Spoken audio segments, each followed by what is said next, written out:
What's up, world, and welcome back to the Real News Network. I'm Jared Ball here in Baltimore. Today, the very Cuban flag, which had been removed January 3rd, 1961 from their U.S. embassy, now flies there again as both Cuba and the United States have reopened embassies in each other's country. The agreement assists in normalizing relations between the two countries, but does not, as Cuban President Raul Castro reminded, end the embargo that continues to hurt the people of Cuba. Our next guest has previously argued that the embargo against Cuba needs to end and has cautioned that these new relations with the United States may not be all that some suggest they are cracked up to be. Larry Wilkerson is back with us, a retired U.S. Army colonel and former chief of staff to the then Secretary of State Colin Powell. Welcome back to the Real News, Colonel Wilkerson. Thanks for having me back. So as I said, you previously said on these very airwaves here at the Real News that Cuba should be careful what it wishes for. Could we start there and have you explain what you meant then and how it relates, of course, to what's happening today? Let me say first that I'm ecstatic, as ecstatic probably as anyone else, over this improvement in relations. I went to the embassy this morning, oddly enough, as it were, and the heat was oppressive. The D.C. police were keeping people on the street and not allowing them into the embassy. So I wound up declaring the crowds that were there as sufficient, got in a taxi and left. But that does not dissuade me from my happy feeling over the closer relations. I do think, to answer your question, that the Cubans, and I think the Cubans are pretty smart, especially the 40-somethings, as I call the new technocrats.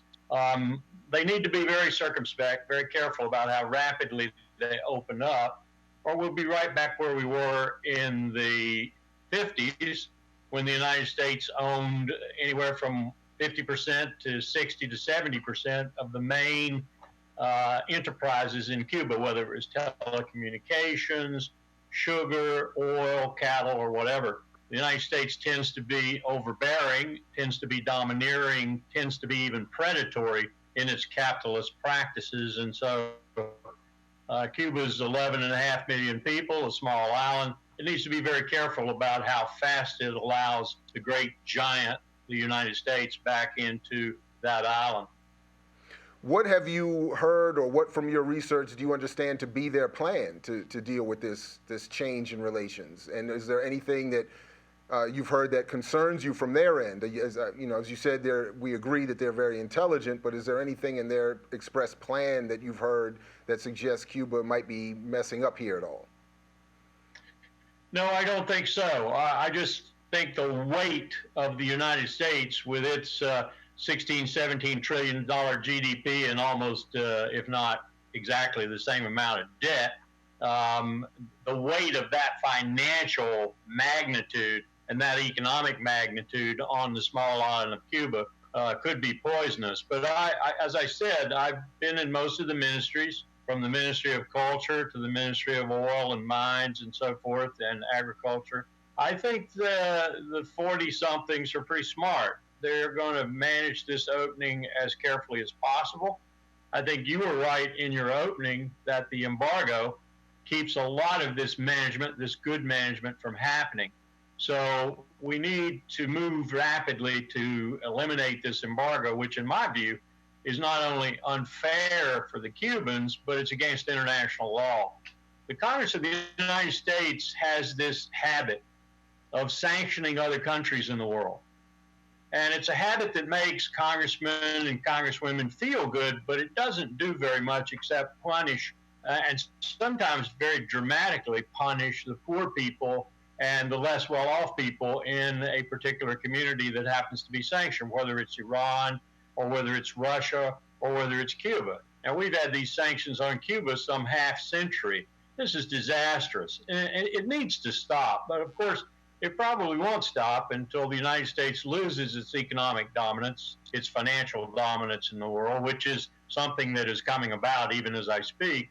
And the United States gets on the receiving end of some of this economic and financial predatory action and discovers what it's like itself, as incidentally we did for the first 150 years of our existence, not to mention the colonial existence. So It all has to do with the power of the dollar and the ability to do things to other countries because of that power. And that power is slowly but surely ebbing away as China, Russia, India, Brazil, and others grow frustrated with it and even angry at it and start to do something about it. Could you quickly summarize from your perspective what the arguments against ending the embargo are, or what, beyond just the arguments, what is the actual political impediment to an actual end to the embargo, and what would you like to see happen to develop the political strength to overcome that impediment? Well, there are no legitimate arguments for keeping the embargo in place.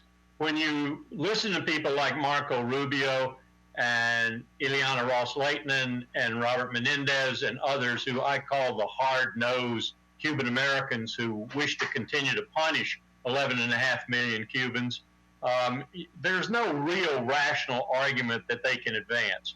They go back to the Cold War. They go back to Cuban efforts to spread their view of governance across the globe and so forth. What Cuba's doing today is spreading doctors across the globe, spreading healthcare across the globe, spreading disaster relief, as in Pakistan in 2006 and 2007 with the earthquake there.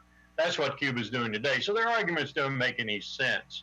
The one aspect of this that would be positive for Cuba would be if the embargo were lifted in the sense that banking could take place, financial transactions could take place.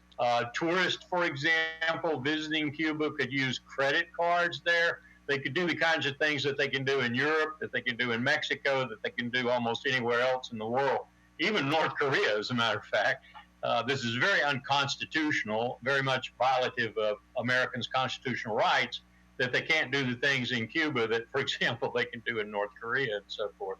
So there are no legitimate arguments for keeping the embargo in place, and there are plenty of positive arguments for taking these sanctions off of Cuba and allowing the 11.5 million Cuban people who are very entrepreneurial, very smart, probably the most entrepreneurial country in Latin America, and who, with cooperation with the economic might of the United States, would be a fairly productive people, a fairly productive country, and a positive economy, in my view. So there's win-win here for both of us in this. If the hardcore people like Ileana and others who are stuck in the past and can't seem to get out of it, I might add, too, that they're opposed to the negotiations with Iran, which is another reflection on their being stuck in the past. They don't seem to know how to get out of that past, that Cold War past. And we need to. We need to move beyond the Cold War. We should have done so 20 years ago. Well, all right. Larry Wilkerson, thanks again for joining us here at the Real News Network.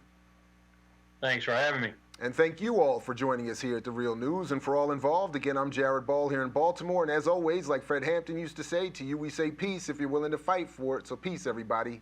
Catch you in the whirlwind.